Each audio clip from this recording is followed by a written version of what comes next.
At the very end of the Megillah, in Mamish, the last parak, there's a very strange pasuk. The first pasuk in the last parak Yud, is Vayasam Melech Achashverosh Mas Al Ha'aretz V'Yayam.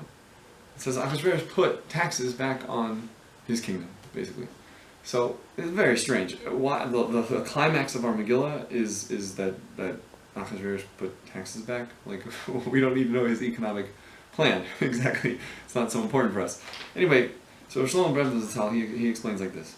There's a pasuk at the end of Parak Beis. It says, right after Esther is chosen as queen, it says, Vayas Hamelech Mishte Gadol V'chol Sar B'Avadav Es Mishte Esther, meaning he made a mishta to celebrate that he had chosen Esther as the new queen. V'hanocha l'medinos asa v'itin masos kiyad Hamelech. He gave a tax break to all of his kingdom. You know, it was like the Pashta says he gave a tax break because, you know, he found a new queen. That's great, and he was happy. But the Gemara says that the reason he did that was to try to get Esther to admit, tell him where she came from. Meaning he figured like this: she's not telling me what Medina of my kingdom she came from. So if I knew where she came from, I'd do a nice thing for her and take the taxes off of that Medina just to make her happy. So she's not telling me. I'll take all the taxes off, and that way I'll hit her Medina for sure, and she'll be happy, and maybe she'll tell me where she's from. And that's, because I can imagine Achashverosh had a hard time with Esther because he didn't know if she was a royal lineage, the Gemara says. He wouldn't talk to her straight. They always had a translator. I can imagine that gets old real quick. Anyway, once he found out that she was from Shaul, so the Gemara says he started talking to her straight. But anyway, whatever it is, the point is it's very strange. The pasuk at the end is very strange. Rebbe explains like this. What happened is like this. Achashverosh took the taxes off of the entire kingdom to be nice to Esther, to get her to tell him where she's from. At the end of the Megillah, Achashverosh woke up and he realized, wait a minute, I'm losing money. This is terrible. I took all those taxes away for nothing. Now I know where Esther's from. So, he put the taxes back. Now why does the Megillah tell us that?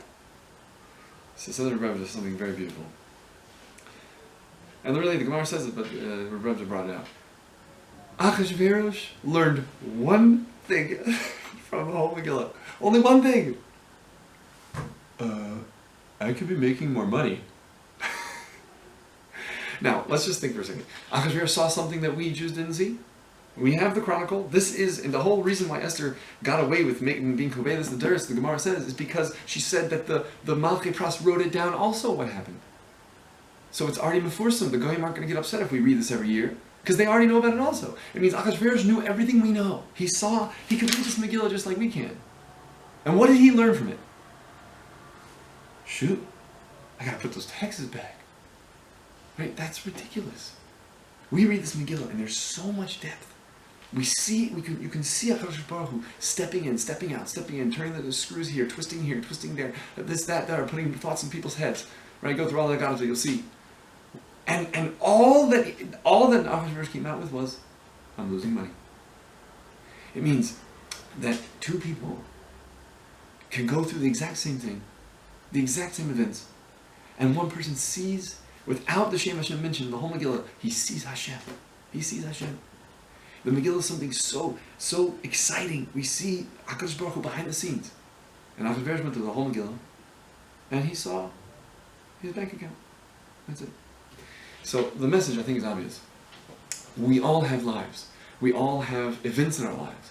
And I don't think there's a single person, for sure, a single Jew, and even here you see even a non-Jew, that can look through his life and not see Hashem. Why'd you go to school there? Why'd you go there? Why'd you get this job? Why'd you not get that job? Why were you here? Why were you there? If we just look, we'll see Amunah.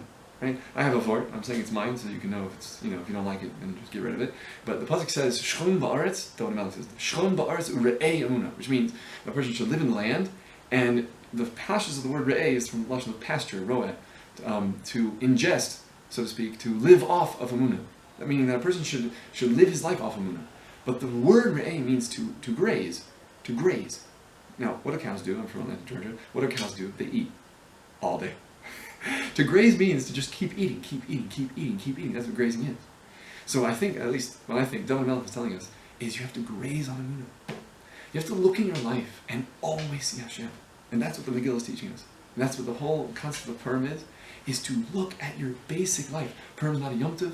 There's no special mitzvah. There's special mitzvahs, but I'm saying there's no Chefetz Shal mitzvah. There's just simcha.